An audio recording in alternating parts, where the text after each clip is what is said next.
Alright, I ain't gonna be responsible for how shitty this looks, cause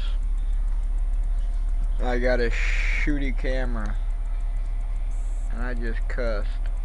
I'm sorry. How dare me. But this is what my new truck looks like. I know some of you don't care, but I chose to put this up because my family wants to see it. So I'm doing it.